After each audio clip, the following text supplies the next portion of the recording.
إياك نستعين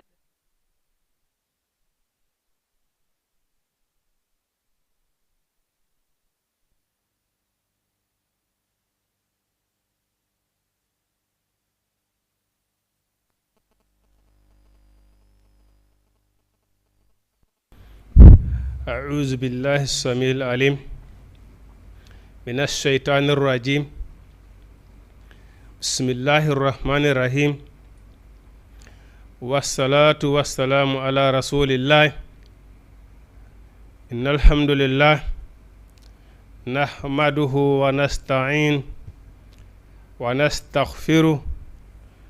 ونعوذ بالله من شرور أنفسنا ومن سيئات أعمالنا. من يهد الله فهو المهتد ومن يضلل فلا هادي له،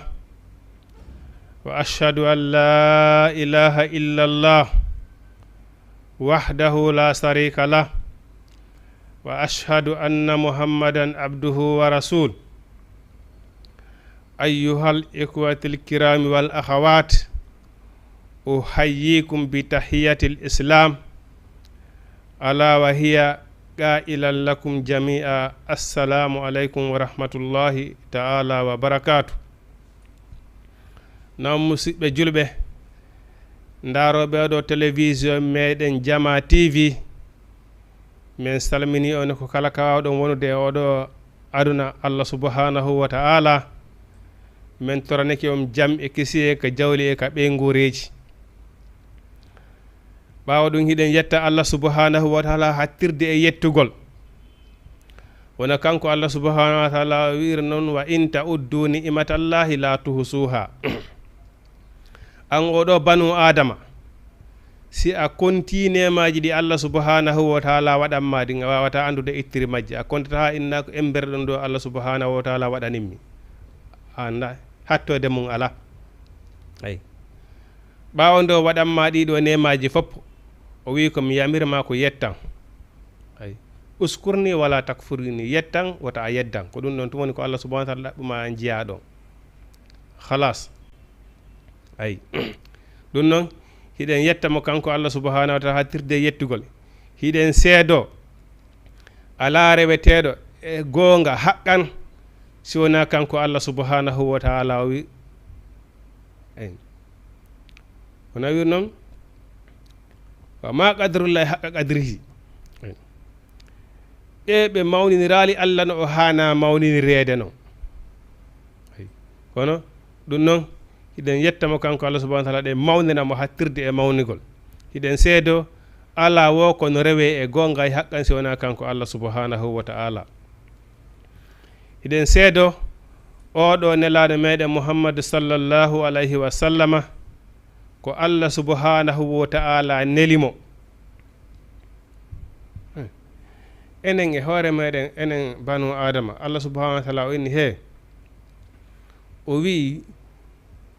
huule Allah e ɗi enɗanji ɗi akkidiran toon sabu muɗum. ayay goɗɗo no waɗa ɗo heɓa ɗo ko satti haɓe na accir sabu kaari. ndaaru ɓiɓɓe ma ɓen, ndaaru ɓeygore ma nden, accir sabu esiraɓe ma, accir sabu nene ma. ay Allah subhanahu wa ta'ala par ce que ko fi hon Allah subhanahu wa ta'ala inni si a woni accanowo ñeey ɓen ka hoore leydi ɗo. ita woni ɓen ɓe ari ɓe jeejima a heeɓi ko satti ɓen ari arɓe ne kaari modi accu men fubalale men to ban ya accir sabu amen. a acciri sabu maɓɓe tun Allah subhanahu wa ta'ala ni kanka de o accante ko waɗɗama kon fof boneji maɗin fof. kono Allah subhanahu wa ta'ala o wi si a accanta yeɓe si tawi woni a heɓa yeɓe ɓe gara ɓe nayi kaari accir sabu amen, accir sabu hunde kaari, accir sabu Allah, accir sabu jule ɓen wiya min watta ɗum mi accata mi yahi ha min hoosoya danka kam. hay si leydi nin tawti kam ngum mi accata. Allah subhanahu wa ta'ala wi kankade siɗa faala wata ɗaɓɓu ballal kala siɗa faalata ɗaɓɓutubu biye ka Allah wata ƴaɓɓu jeejugol Allah subhanahu wa ta'ala. si a accanta tagore ɗimmore ma nden Allah subhanahu wa ta'ala accantama. ha wiwɗen enen banu adama tigiri hey ɓayna Allah cippoto haɗe. ayi ɗum ɗon noon o neli oɗo nelaɗo meɗen Muhammad sallallahu alaihi wa sallam sabu honnu fiye en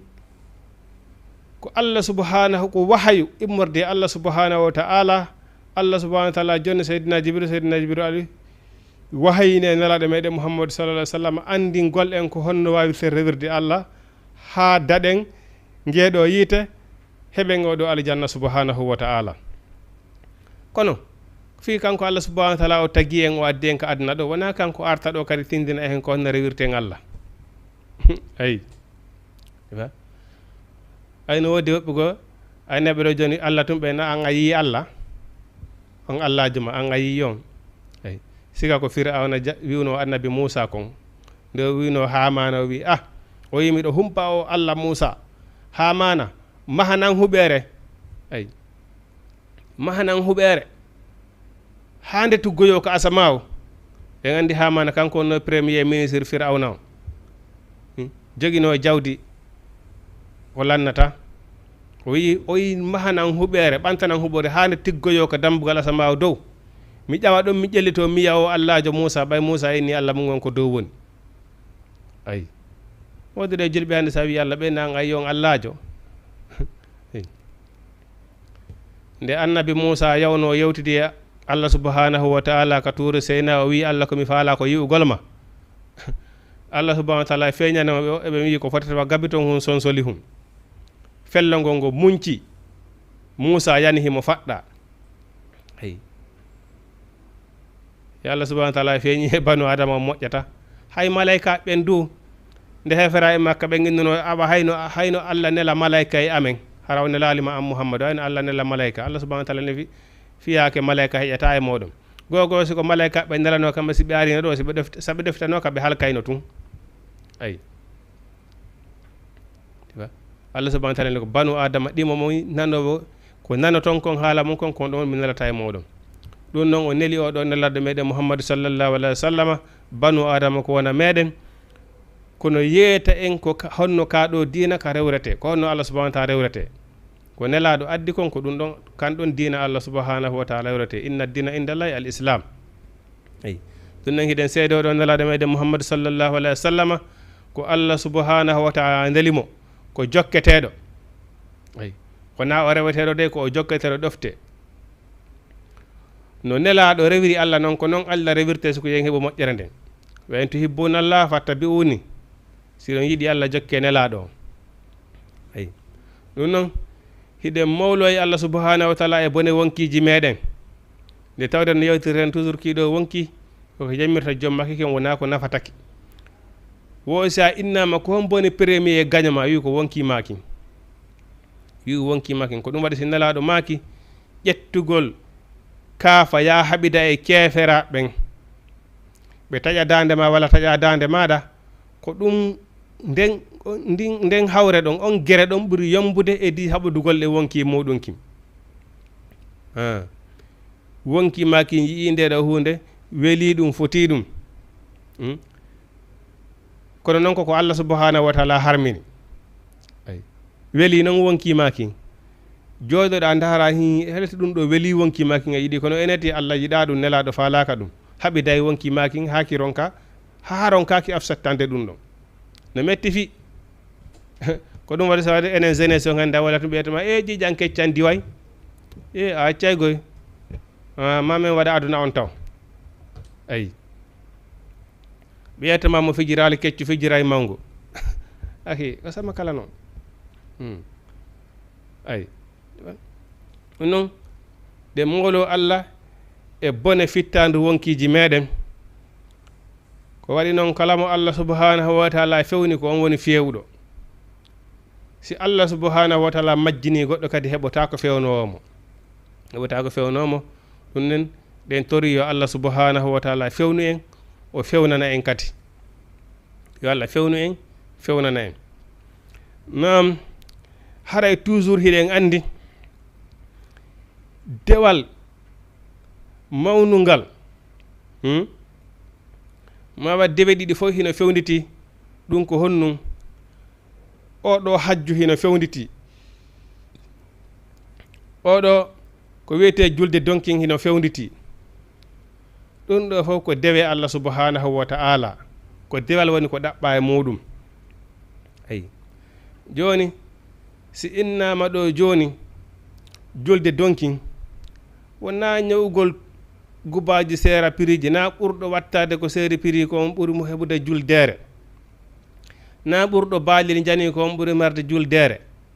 bon e ɗum goɗɗi goo ko honno woni ɗaɓɓa e julde donkin ko dewal Allah subhanahu wa ta'ala si Allah okkorima layya hetta wona no annabi Ibrahima kullol ngol annabi Ibrahima jogui no hetti layyal ngol taran kadi ko ngol kullol on joguiɗa ko waɗi neɗɗo on hay si tawni a layyike ɗo baali temedere so tawni kullol Allah ala e maɗa ɗum nafatama hay hunde nafatama hay hunde ko taw haraɗa jogui kulol ngol Allah subhanahu wa ta'ala joguino ngol tigiri sami ina wa ata'ana joni sa dari ɗo wona buyɗo hajju ko tugalal jiyangal e tugale l'islam tugalal sakkitingal ngal ay tugalal joɓal tugale l'islamu ɗen ay kono ko hombo woni ko ngal farli ko on heɓuɗo jawdi ko hajjiroya ay ko on heɓuɗo jawdi ko hajjiroya mais njelo hande mari ɗo jawdi ko hajjiroya sali hajjoyde mais et pourtant le ko heɓuɗa jawdi ndi gondi heɓuɗa ndi o tawi hiɗa mari ko accana ɓe guure ma nden a ñawlaki haray hande kadi hajju ngon farlike ma aya ɗo woɓɓe goo hino hajjine ɗo goɗɗiɗo tato ara hajjo yaali ma hino wakkili hajjunaygol nena mum e bam mon hara kañum hajjali la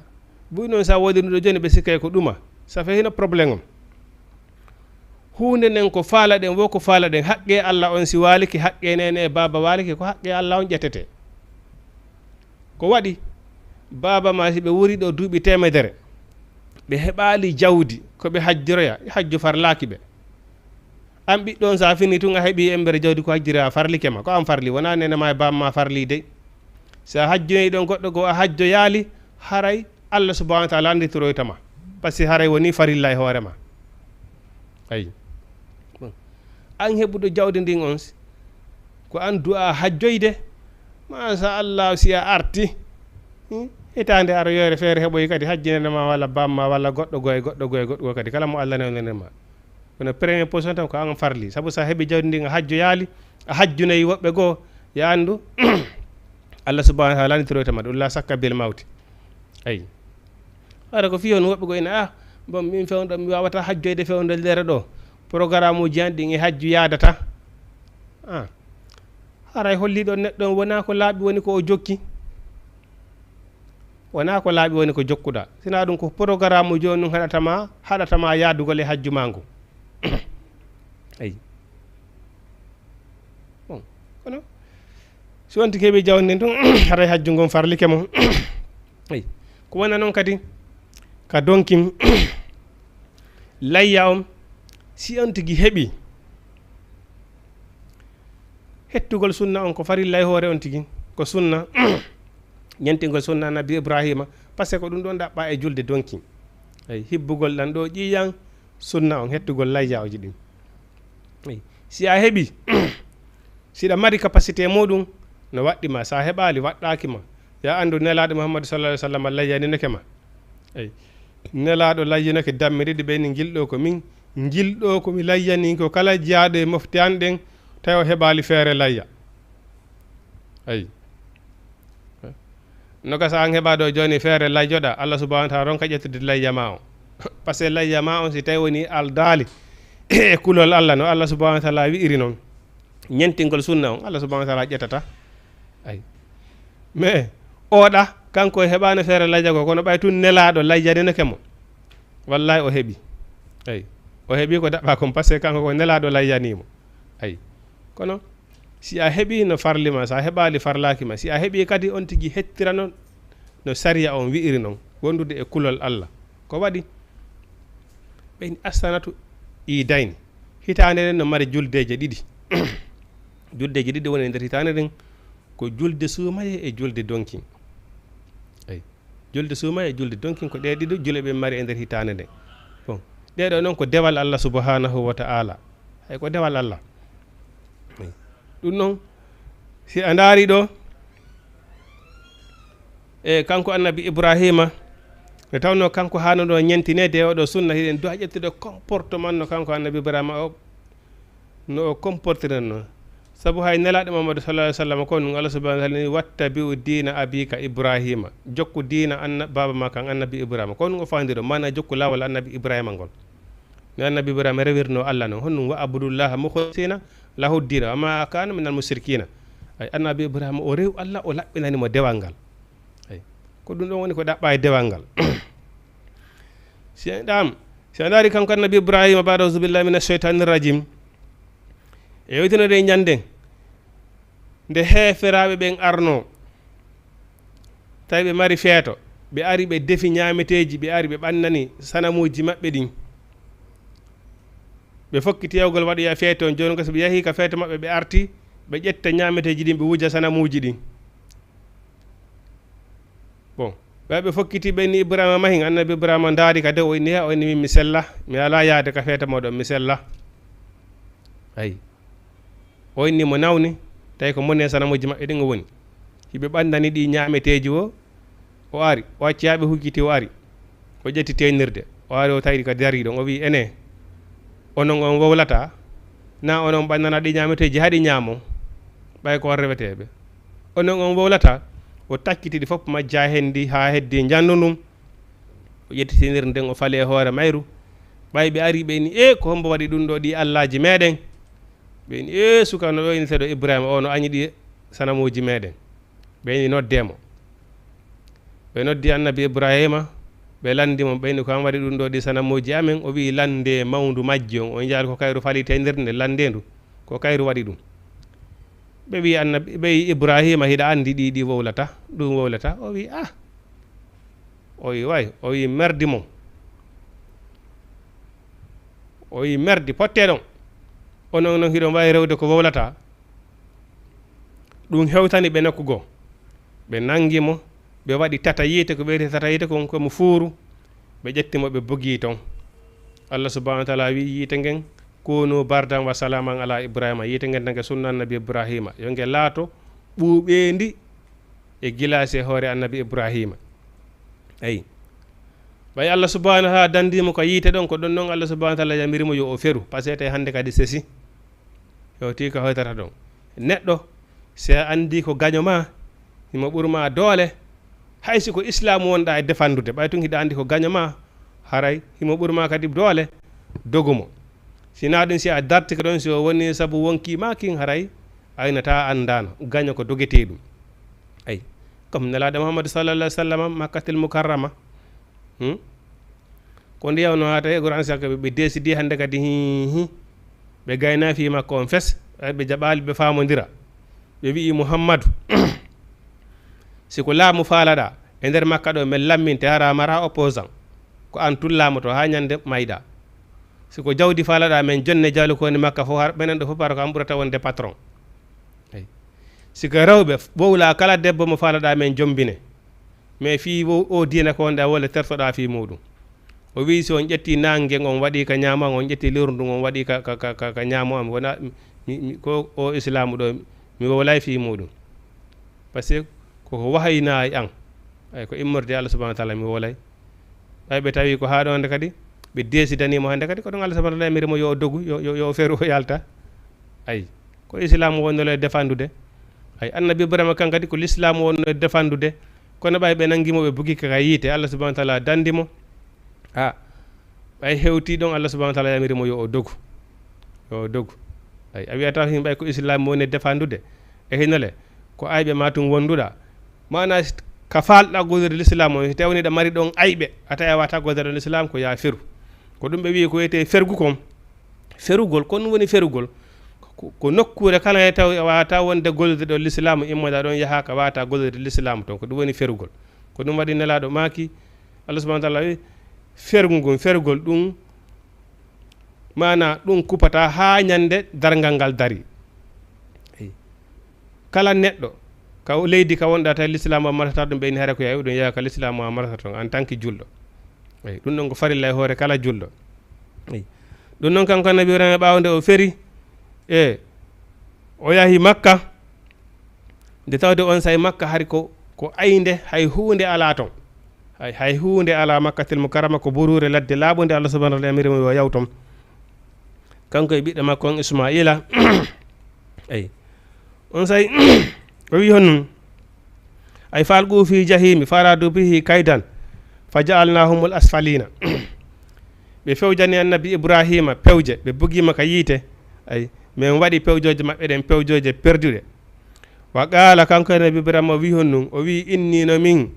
zahabi ila rabbi mi yahi faade ka joomi am mi yahi par ce que Allah subhanahu wa ta'ala yamirimo joni o feri o yaha makka o wi mi yahi faade ka joomi am so yaha dini joomi an hino satilan fewnoyde rabbi joomi an habli okkam mina salihi ma immorde moƴƴuɓe ɗum ɗo hino holli e paranjo woni nene woni nenejo woni babajo toragol ɓiɗɗo moƴƴo c'est très important en fomade en tori yo Allah subhanahu wa ta'ala okki en ɓiɓɓe moƴƴo ay goɗɗo fof goɗɗo ta welsidoye ɗum ɗon woni sanga juuluɗa o sanga waɗɗa moƴƴere o sanga ettuɗa sadaka o tore ɓiɗɗo moƴƴo e nene Maryama nene annabi Isa ko ɓiɗɗo moƴƴo o torino si Allah subhanahu wa ta'ala okkimo nene Maryama jibini Isa alayhi salam ay goɗɗo fof goɗɗo toragol ɓiɗɗo moƴƴo no moƴƴi ay ko hunde du'ande torede ay bon den andi kanko annabi Ibrahim yawno ha o towi e duuɓi tawi o heɓali ɓiɗɗo ɓe wi jooma gande go wi ko sabu honnum waɗi ha Allah subhanahu wa ta'ala yamiri annabi Ibrahima yo hirsu Ismail yawno ɗon ha ɓay o towi e duuɓi heɓale ɓiɗɗo o wi Allah si a okkilam ɓiɓɓe worɓe mi waɗay mi hirsa oya mi waɗana mi waɗaymo sadaka fi maɗa ayi o foti ɗum Allah subhanahu wa ta'ala andi yaari yaha o taƴike ko ɗum waɗi goɗɗo ya mapo ha o wiya Allah si a waɗani lan hunde kari mi waɗante hunde kaari ko ɗum l'islamu wi'i takke ayi fodugol Allah ko hunde dewal no daggi neɗɗo hina wawi landade Allah subhanahu wa ta'ala Allah miɗo fala waɗanan hunde kaari sa waɗani lan hunde kaari min kadi mi waɗante hunde kaari eyyi kanko Allah subhanahu wa ta'ala himo jaɓi ɗum probléme on noon ko honto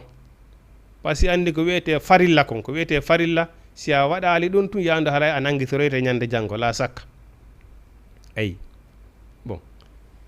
joni hiɗa a ɗaɓɓi jawdi a soñjiki ha a heɓali Allah subhanahu wa ta'ala si a okkorilan jawdi ñande mi min kadi lan gaynani hoore an ñande Allah subhanahu wa ta'ala ñande mi tawi woni min kadi hande komo mi wallata woodi ko wono woyley koyɗe an woodi ñande Allah subhanahu wa ta'ala waɗande alande ɗo mi hoorayinte balɗe tati walla mi hajjinoyay ɗiɗo walla mi wallay miskinaɓe Allah ɓen min kadi miskino wullata yeeso am ay ma a woni ya heɓali ɓiɓɓe Allah subhanahu wa ta'ala sa okkilam ɓiɗɗo mi hoorante balɗe mi waɗay ɗo e ɗum ɗo mi ittay o sadaka ɗo a ƴami ha kala ko ƴammuɗa ma kala arɓe siko sonnajo kala arɓe woli fi makko ko haɓe hiwrande wotere so ɓe ari artata ɗon hande kadi ay Allah ñande mi lan o heɓi dewgal ñande mi hilan min kadi hilan jombi walla mi ñande hilan jomba Allah subhanahu wa ta'ala mi hoorante balɗe tati si a waɗi ɗum ɗon haray woni farilla e hoorema ko farilla obligatoire ñande ɗum ɗon woni wo ñande Allah okkorma jawdi walla okkorma ɓiɗɗo ma o newnanma dewgal ngal laati ya andu haray woni farilla e hoorema andi farilla ko ɗiɗi komo Allah farluma emo farlula hoorema sa wi tun Allah sa waɗani lan hunde kaari mi waɗante hunde kaari konko fodduɗa Allah ɗum so waɗanima haray konko fodduɗa Allah woni farilla e hoorema si a waɗa tun Allah nanguitoroyte hey joni noon kanko annabi Ibrahima so wino Allah subhanahu wa ta'ala si a okkilam ɓiɓɓe mi hirsay oya mi waɗaymo sadaka fi maɗa Allah subhanahu wa ta'ala okkimo noon ɓiɓɓe ɗiɗo Ishaqa Ismaila ayi bon ñanden wo o waali o hoyɗi himo hirsamo ayi oyne awne ɗum oyni ko koydol ɓay ko koydol ɗum annaki deuxiéme jour on o waali o hoyɗi kadi même chose himo hirsamo troisiéme fois o hoyite kadi tun o andi he koko foduno Allah konko ɗum Allah subhanahu wa ta'ala hollitimo ko ɗum waɗi Allah subhanahu wa ta'ala wi men jarribike annabi Ibrahima kala ɗi men jarriborima ɗin fopp o hunniɗi ay annabi ibrahima ka satti o ko satti tawi ko ɗo noon ɓuri afsettude Allah subhanahu wa ta'ala no waɗi ɗo e julɓe goo wallahi salani dina kan ko ha wula ka wuli o ɓe yiltitora e ɓawre eyi nde yiɗi dina ɓe no yiɗi janngugol waajo no janna si wuliɗo joni wi hewti ittu ka yitere ɓe yiltitora joni ɓawre ɓaawo annabi ibrahima noon kanko ko ɗon wonno o sali ko yeehi ha satti o ko satti o tawi ko ɗon ɓuri jaɓude Allah subhanahu wa ta'ala ayi Allah subhanahu wa ta'ala wi joni noon yo hirsu ɓiɗɗo makko ɓay kanko foduno Allah subhanahu wa ta'ala ko ɗon noon wayno ɓiɗɗo makko o noddi ɓiɗɗo makko Ismaila o inni ara fi manamika azbawka fanzur ma tara o inni ɓiɗɗo am mi yii ka koyɗol am miɗo hirse ko honni wiwɗa e ɗum ɗo ay ɗum ɗo holli honnu neɗɗo fof neɗɗo si a aadodi ƴettodude e Allah subhanahu wa ta'ala nin ko ya honnu innal ahadi kana maf'ula ay Allah subhanahu wa ta'ala ɗaynetake janfetake sa daari hakkude annabi Ismaila kadi ɓiɗɗo mum on holli honnum ɓiɗɗo ko ɗoftonene e baba ma ara inna mi yimi mi hoyɗi miɗo hirse ko honno yiwɗa wiya a baba asi hirselan ɗum si hawre e wona men way hande baba mi anda ko nun nangi on hirse hoorema ma ɗaɓɓo e goɗɗum koko hirson ayi en jonna tum misal ayi ɓayde gandi e goɗɗigo bon o wi baba ndaari si ko Allah ma yamirma waɗu kala ko faalaɗa a tawi komi muññiɗo waɗu ko faalaɗa comme baba ko an andi fiyam ayi nde oya arno fewlaɗo o wi Mouhammadou o wina o wi baban hino soñjilan fi nde jawdi an ko woni o ko ɗum ɗo addu ɗum ɗo baban hino soñjilan fi nde jawdi an nelaɗo wi hon ɓe wi hey an e jawdi ma ni fof ko bamma jeeyi ko bamma andi fima an e jawdi ma ndi fof ko no woltade si bamma inni a jonnuma jawdi makko ni fof jonnu ayi holli nene e baba ko ɗofdete ɗum ayi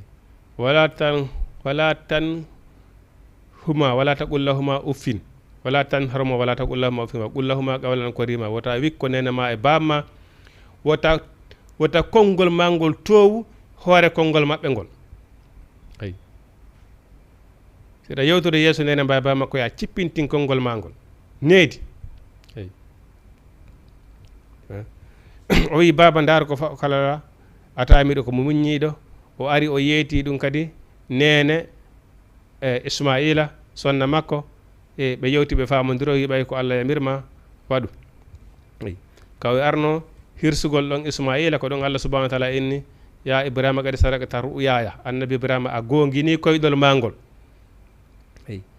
on say fazaynahu bi zibhin azimin min sottiri Ismaila ngaari mawdi ngaari baali ko ɗum ɗon Allah subhanahu wa ta'ala ni wattakhidhu Ibrahima khalila annabi Ibrahima pejiɗi o jarriboraɗin fof o hunnu ka satti ɗon hande sa nani dina hande no waɗi facile waajotoɓe ɓen fof si tawni ko télévision ji ko joydogol ka ɓooɓi kilim huɓɓa jangga waajo te ka jolirde huɓɓa ventilateur kilim jangga waajo ka daraji wa kazalika tout bon hande gandal no waɗi facile no wodune mawɓe men ɓaawo ɗo nu si ɓe heɓa gandal koɓe seppo ko yarate wona wa fayda wa duuɓi tati fof hara ɓe hewti hara ɓe ɗaɓɓude gandal fewdo ne laaɗo fewdo ko ka faƴƴeteteno ka islamu darne ha ko fewdo on sa andirtuno ko bonno julɗo haqqan e mowona julɗo haqqan ayi bon hande ko wiyete julɗo haqqan gon tigi no metti heɓude par ce que tout est facile ayi annabi Ibrahima ko ɗum ko kanko ko sattunowo tawi ko ɗon o ɓuri yiɗude Allah subhanahu wa ta'ala ko ɗon o ɓurtano ɓattade Allah subhanahu wa ta'ala Allah subhanahu wa ta'ala ni fa bastarnahu bi khulamin halimin min weltidirmo kanko annabi Ibrahima pay ko muññi ko ɗum woni Ismaila ɓiɗɗa gon mi yimiɗo hirse ko ni yiwɗa baba mi jaɓi falamma balagha ma'ahu sawa qala ya bunayya inni ara fil manami anni azbawka mimiɗo hirse fanzur maza tara qala ya abati ifal ma tu'mar satajiduni insha Allahu min as-sabirina baba hirsan waɗi ko falaɗa ko tawi ko minde muññiɗo ay falamma aslama nde kanko ismaila o walino o jebbili ismaila wi baba joni haɓɓan juuɗe ɗen e koyɗe ɗen ha yora ken fi on fiwo tami tampine tami damputu mi tampine ay kanko ibrahima kankadi honɗum o haɓɓi guite makko ɗen ha yoori ken fi yurmede ɓiɗɗon wata arɓe e makko ha waɗa gollal ngal Allah subhanahu wa taala yamirimo ngol kaw hirsatamo ɗon ko noon Allah subhanahu wa taala e sottirimo ngaari baalil ngin ay falamma aslamana tuma jebbilino wa tallahu lil jabini o ñiɓi laɓi kin ka dande makko ay wa nadaynahu ya ibrahima en noddimo ya ibrahima ay kadi sadaqata ru'yaya a gongini koyɗol mangol inna na menen kazalika ko wonani nazzil muhsinin men jibirta joddi golloɓe ko moƴƴi ɓe ko ɗum waɗi julɗo ko hoore leydi ɗo a seedata e jarrabuye sattendeji julɗo seedata e ɗum ko leydi ɗo hay siɗa moƴƴi noon goy mais ko moƴƴuɗo tan inni jarrabuye bonɗo kan haaduma al haidina jokkuɗo weeli foti ko leydi ɗo o heɓata jarrabuye par ce que on koko weeli foti tun o heɓata ɗum continue tun mo woni kawar leydi ɗo tawi ko weeli fotide ko ɗum tun woni ko mapini mo Allah subhanahu wa taala eni min ɓeydanaymo ɗum mi ɗuɗɗinanamo ɗum oy o coowo noon mala o ene ɓuuri ɗum ala ayi par ce que goɗɗo ɗo si tawi woni ɗo joni bon si tawi woni ko kam kono heɓiri wo fammi taw no yombani mo heɓugol jawdi ndi mo heɓude no moɓude ayi bon piji ɗi no yombanimo o sikkay kanko tun Allah jiɗi o sikkay kanko ɗum koye giggol noon o sikkay ɗum ko e giggol Allah ɓay kanko haray ɗaɓɓere ren hino yombanimo Allah no yombinino piji ɗin fof ko aduna ɗo o sikkay ɗum koye giggol Allah anda Allah subhanahu wa taala wini hino jonna aduna on mo yiɗi o mo jiɗa laakara noon o jonata on mo yiɗi si a heeɓi ɗo honnunde kagan e jamme tawi a anda dinal islam bihi basiran hay tattale wa anda ahe haray hay hunde marsali ayi haray hay hunde marsali sabu ɗe jawle en ɗe moɓo tan ɗo de fof majje ko ɗo acceten ɗe kadi yahen ay nafoytama yawma la yanfa'u malum wala banunun illa man atala be qalbin salimin tolle ma yahe ay laakara jawde ɓiɗɗo nafata toon ko nafata toon e ñande ko arɗo tawi hino jogui ɓernde hisunde ko ɗum ɗon tun nafata bon julɗo noon innoɗo ɗo kañum ko Allah wi kon tun ara ange jarabuye on ukkodiri sattede tampereji Allah subhanahu ko annabi Ibrahima rewnano ɗon ko ɗon rewata ayi ko nelaɗo Muhammadu sallallahu alaihi wasallam rewnano ɗon ko ɗon rewata yawno hayɓe makka ɓen inni o Muhammadu ɓawo jabali ko wiwɗen kon wota hay goto sodanmo wota goto yeyimo wota goto sodanmo wota goto jombammo wota o jomban hay goto nelaɗo yahayno ha e nder balɗe jeeɗiɗi hara wurere sagginaka ka suudu makko nelaɗo Allah on noon dey ɓe waɗa embargo ha ɓe ƴetti kaaƴe kamɓe sahaba e maɓɓe ɓe haɓɓi deydi maɓɓe nde ko kaaƴe ko ɗum ɓe ƴettata ɓe haɓɓi ɓe fiya ɓe wawa darade ayi woduno julɓe go wonnoɓe ferde ya makka tawa haray ɓe acci galleji hiɓe acci kanŋe e jaman hiɓe acci magasin ji or makka way ɓe jaaɓi nelaɗo ɓe ɓe jokkay nelaɗo heferaɓe ginna gasisi on jokki Muhammadu ɗum ɗo hay fusi on naɓorta yahe ɓe wakkilo ɗum ɓe wakkilo accugol galleji maɓɓe ɓe wakkilo accugol kanŋe e jaman e magasin ji maɓɓe ɓe wakkilo fi jokkugol nelaɗo Allah on tun jarabu yeɓuru ɗum ay jarabu yeɓuru ɗum ha kono julɗo kono si tawi ko ɗum Allah subhanahu wa taala inni aduna on ɗo ko kaso julɗo ko alijanna kefeera ay difa par ce que so kefeere ɗo jonata hara ko pijji aduna yankoji sa hara ko pijji aduna yankoji so innama ɗo yo accu jawdi makko ndin o yama wakkili wonkima hakim ware ɗon kono oyna o yata min de jawdi na wakkili wonki an kim maaja ay kono min ɗaɓɓi ɗum a wara ilan fi jawdi andi e awa e maajay e potal harar kono ndi jawdi de harala maya e accandi ay ko ndeda inna e maya yo taw hara wonki makin hara ko islam woni ko sottirɗaki ay al jihad fi sabilillah ay bon e ƴettuɓe wonkiji mum ɗin jonni sabu Allah jarrabu yeɓuru ɗum ɗon kono julɗo ɗum ɗo fof noon julɗo on ko yo andu ɗum par ce que ma Allah subhanahu wa taala jarriba ma an julɗon o daara hi ɓay a wi a jaaɓi Allah subhanahu wa taala daara ko wiɗa jaaɓi kon siko gonga ay kono waɗi no wodde julɓe buy hande taway ko Allah andi kon ɓuri ɓe jangi ɓe faami bon kono ɓe jaɓata wolude gonga on ɓe jaɓata feñinande ɓe gonga on sabu yiɗugol geɓoy aduna ay sabu yiɗugol geɓoy aduna e noon nelaɗo makki addinu an nasiha dina ko laaɓat reedu eyi yeɓen ko ya laaɓanɓe reedu ko ɗum dina kam woni ko landi ayi oyni mana oyni ibrahima a gongini koygol koɗol mangol innano menen kazalika wonani nazzil muhsinina men yoɓata yimɓe golluɓe ko moƴƴi kon ayi oyni inna hasano ɗum ɗo lahuwal bala ol mubine ko ɗum ɗo noon woni jarrabuye mawnuɗo eyi jarrabuye mawnuɗo gogo wino annabi ibrahima o soñjanoma Irak o soñjanoma ton ha fi sonna makko Azara e ɓiɗɗo makko on Allah subhanahu wa taala inni ƴettiɓe naɓaɓe Makka o ƴettiɓe o naɓi Makka tawi toon ko ladde hay hunde ala toon en fof hiɗen andi histoire Ismaila o Makka kanko e nene makko Azara o nayiɓe toon tawi hay hunde ala toon o acciɓe toon kadi o arti ɓawi o fokkiti sonna makko wi ko minen o hombo hakkilare o wi ko onon e Allah mi acci toon tawi hay hunde ala toon ɗon taw goo jarrabuye yeyɗa ha yimɓe makko ɓen ƴettimo bugui ka yiite ɗum ɗon hoko fimo defendir l'islam yeehi ɗon kadi ha o wi Allah subhanahu wa ta'ala yo hirsu ɓiɗɗo makko on afset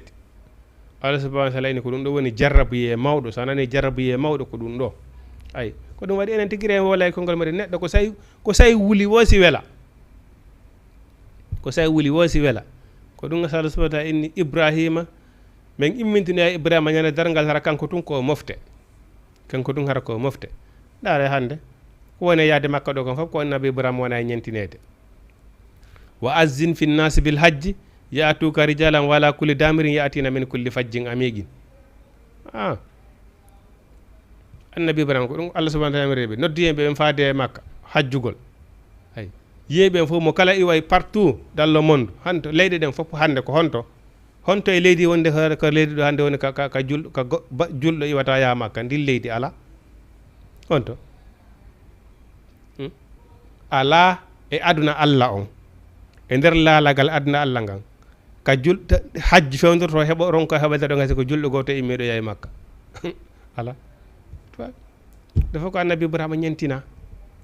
ayi ɗum ɗo holli neɗɗo on ko sayi wuli wosi wala kono an julɗo on kala ko heɓuɗa satte nde dina kanko ɗo so inni astaburu alal aza fihi ayi ko muññaggol satte ndeji ko heɓoto e dina ka kon ayi ndeɗa noote dina kam wata a soñjike a heeɓi satte ndeji saabitede yenne bon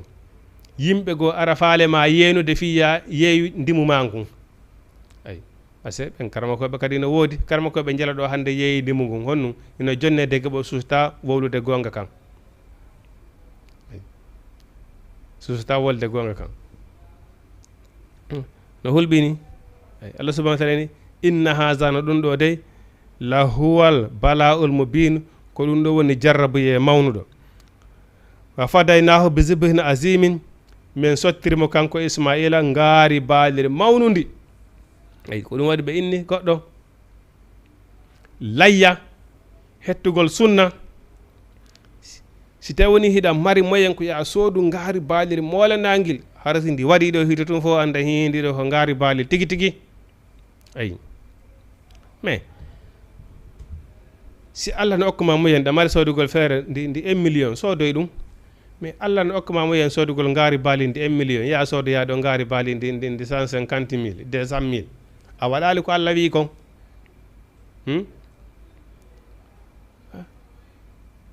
fal yunfigu min sa'atin ila sa'ati marɗo moyen yo dépense yeru moyen mum ngon mo mara feere kadi miskino yo dépense kadi yeru muɗum ngon mo kala yeru mum no woodi ayi bon ngaari baalil mawndi ko ɗum woni layya ko singa ndin annabi Ibrahima layyino ayi bon dagota ko kadi layyagol baalil ngaari baalil hara ko hara mana hara no woodi ko manki e maggil ngil mari ella mana hingil nawni ita woni hino nawni ya andu haray ɗum ɗon séria newna layyagol ɗum ɗon ma no woodi ko manki e mayri mana ɓe wiya si tawi ara wona ko galaɗi ɗin woni ara gala halano ɗum hino heeli ay hindi barmi bon jooma gande no lutodir ɗon seeɗa ɓe wi hay si tawi woni galaɗi ɗin hino heeli si tawi woni selli fes hino sella ay hono mana layyagol ngaari baali harade nde mari ella ɗon kadi sella waɗa nawnude mara no woodi ko manque e mayri dal quoi ay ko ngaari baalel timmudi haqqan ko ɗum ɗon woni ko layyete ay ko ɗum waɗi la yukallifu llahu nafsan illa wusuha seɗa mari moyen waɗu si a mara moyen allah no renanma farlakima ay bi zibhin azimin allah subahana wa taala ni wa tarakna alayhi fil akharin min acci annabi ibrahima histoire annabi ibrahima e yimɓe sakkiti ɓen ay fi annabi ibrahima wowlete ha ñande dargal est ce que ñande heferaɓe ɓen irak bamako en azara e yimɓe muɓe nanggani o annabi ibrahima bugo ka yiite kono ɓe desino ona ñande wona mulgol fi makko gayna fi makko kono allah subahana wa taala wiya ɗum o wi fi annabi ibrahima yewtete ha ñande dargal dari ay wa tarakna alayhi fil akhirina min acci histoire annabi ibrahima ha ñande dargal dari fi annabi ibrahima wowlete kono kaagi ko goɗɗo falama lorude o ko falam nelaɗo maki o adna allah fo si moɓike si ɓe moɓodiri ɓeyni hande men wallay kaari men ɓantay fi kaari men nafay kaari ɓe wawatama nafude sinon haray allah subahana wa taala hoddirino on nafa ɗon o hewtete ay si tagore nden fof kadi hawtiti ɓe wi ɓe lorrete ɓe wawatama lorrude sinon haray allah subahana wa taala hoddirino kal lorra ɗon ka heɓete ay ko noon ay haray allah subahana wa taala hoddirino o inni salamun ala ibrahima kisiye woni e hoore annabi ibrahim kazalika ko wonani najjil muhsinina min yoɓata kala joddi moƴƴinɗo golle an kadi an julɗo fewnditiɗo hande si a gollirino annabi ibrahima golliri ni an kadi ko siga ko annabi ibrahima yoɓaɗo kon ko ɗum tigiri an kadi yoɓeteɗa ay ko siga ɗum yoɓeteɗa on andi ñewtino ɗo yewtere men feƴƴude goo woodoyay goo e julɓe moƴƴinɓe golle hara allah subahana wa taala weltori golle maɓɓe ɗen ay par ce que ne woodi ara yoɓe ñande dargal tawa hara golleji ɓe mara benna défaite ɗum hay gotum ala golle hiɓe moƴƴini golle ay hiɓe rewiri allah no allah subahana wa taala faadira noon tigiri ɓe ara ɓe daroyeso allah subahana wa taala allah subahana wa taala ndaara ɓe tawa way himo weltaniɓe radiyallahu anhu wa radu anhu ay ɓe weltani allah allah no weltaniɓe ay kono ɗum allah subahana wa taala wiyno komi addiri on aduna ko fiyo rewan wota on yeddam ɓe ari ɓe jaɓi ɗum ɓe jaɓiri ɗum fi hon ɗum enede ɓay mi ari ka aduna mi wakkillike mi rewi allah enede allah subahana wa taala wi mo rewimo yoɓa ko alijanna o yoɓatamo ɓay timmiɗe andi allah subahana wa taala wi o lonota ko hodore makko nde mi wakkiloto enen ɗo fof si en golli ha lewru maayi ñande hendoɗa salaire ma si patron o yaltini ɗon cewko e ma ko janni ma ara nde ñandeɗa moosi ka ara nde ñandeɗa moosi a moosa nde ñande ayi ko bon ñande yoɓeteɗa ara nde ñande hiɗa welti nde ñande tawa anama ñande gollaynoɗa bon no woddi o ñande janggo ɓe allah subahana wa taala yoɓoyta ɓe yoɓa ɓe ha malaykaɓe wonnoɓe binde allah ɓe ɓatta ɓe ngalɗa ɓe wiya e allah ko honno ɓurnirɗa ɓeɗo jeeya e ma e hoore meɗen minen men sikkuno ala ɓurɗo men moƴƴude ala ɓurɗo men gollande ma allah ala ɓurɗo men ɓattade ma allah ha hewtime menen ɓe malaykaɓe sababu menen ha hande men yeddalima ha hande men waɗal sina an allah ko yamirɗamen on ko honnum waɗanɗa ɓeɗo moƴƴere hande ɓurniɗa e hoore men ɗeɗo malaykaɓe ay allah subahana wa taala wiya ko sabu ko ɓe yawno ka aduna ɓe ɗoftilan ton ɓe rewilan kon ɓe yeddilan ɓe rewilan ɓe yeddalilan ko sabu ɗum mi yoɓiri ɓeɗo hande onon noon ha hande on anda ko wiyete tampere aduna ila taga ɗon ka kasamaji ɗo wonɗo on anda ko wiyete tampere aduna eyi ko sabu ko ɓe yawno ka aduna ɓe yaalilan ɓe anda komi woni allah ɓe yaali yiite ɓe yaali allah janna ɓe hulilan allazina yuminuna bil haybi ɓe huli allah ɓe yaali allah ayi ɓe huli allah enen ɗo fof wonɓe jogiiɓe ɗo kulol allah ɓe fof nafi ɓe yiri allah guite eɗen ko ɗum ɓe huliri ɓe ka woɓɓe gono ɗo ko honum hayta ɓe waɗa piiji goo ko honum hayta ɓe yana e yimɓe fila garan maɓe waɗa piiji goo fila garan par ce que hiɓe anndi si ɓe waɗi tum fila garan laamu ngun no ɗo laamu ngun jaggay ɓe la sakka bil mawti hay si ɓe waɗay koye ɓe suuɗo ka ayi mais enen ɗo fof wonɓe wakkilade ɗo rewa ɗo Allah on hay goto yaali Allah sabu kulol Allah woni mo woni rewirdemo ayi Allah subahana taala yoɓiroyaɓe ɗum ha malaikaɓe ngol hino jeeya e muɗum ɓe ɓi sonnaɓe arɓe ka hor leydi ɗo no Allah subahana taala wiiri noon sonnajo so ɗoftike modi makko o hoori waɓtu mana o hoori lewru sumaye o juuli waɓtuji makko ɗin joyi o nanani modi makko o woni yeru modi makko Allah subahana taala wi ko tongata mo natugol aljanna ko mayde ne jeeya e sonnaɓe ɓe Allah subahanahu wa taala ñande janggo labbintinoyta ha ɓe ɓurat ɓe huru layniɓe wonɓe ka aljanna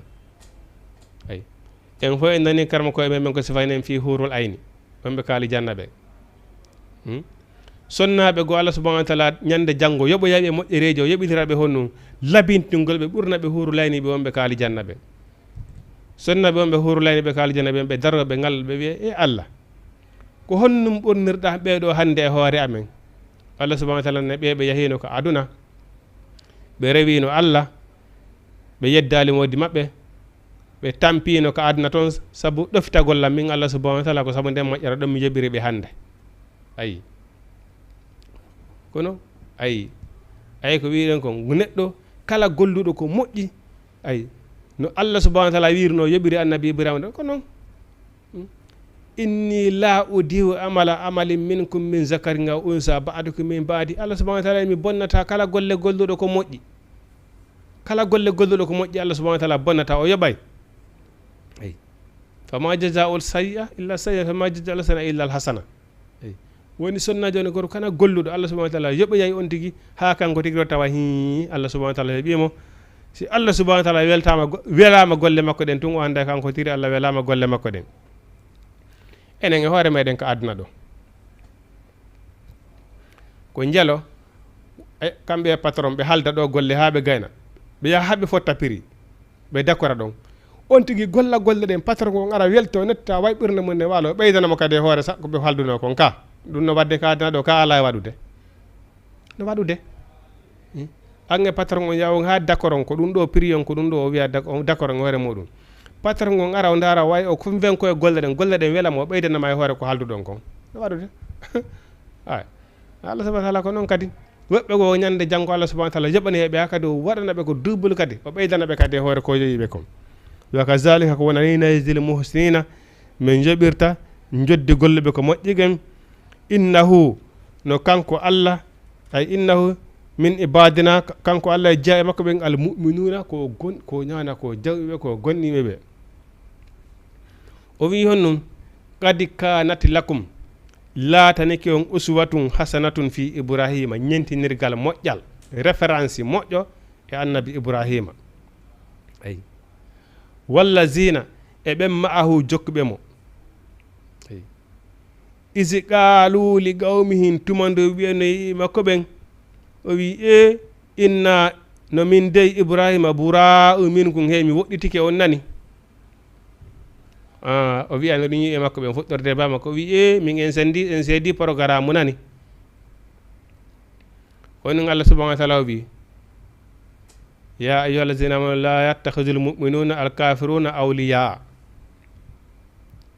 faman yafala zalika falaysa min allahi fi shay'in o inni kala julɗo joguitiɗo heefera ɓen jaatigui tawi ko ange ɓen joguiti programme koko ɓen gollata konko ɗum gollata mana ko ange mabɓe hawti amanta sabbaɓe qawmin fa huwa minhum ange yimɓe son hawti programme tun Allah subahana taala ni ko onon wari fedde enen pour le fota wiɗen honno wo yeetolanko hombo yadata mi yeetoma honno wawɗa goto kala no e hoore dina jaatigui muɗum ay Allah subahana taala ni kala jokkuɗo heeferaɓe ɓen tawi ko ange heefera ɓe maridi programme ko ange mabɓe hawtide affaire sa jokkiɓe tawi woni a julɗo a base ke heefere Allah subahana taala ni haade andu haray ka Allah a contaka toon e hunde ko a zéro ka Allah subahanahu wa taala anna par ce que fi honnu annabi ibrahima hono ɓurɗa annabi ibrahima ko baba makko laamino heeferaɓe ɓen fof ko nu ngo wino ɓe wiye o wi inni no min bura o min ko heemi dandini ke moɗon nani en sendi programme mu nani ay wa ma ta'buduna e ko rewton kon fof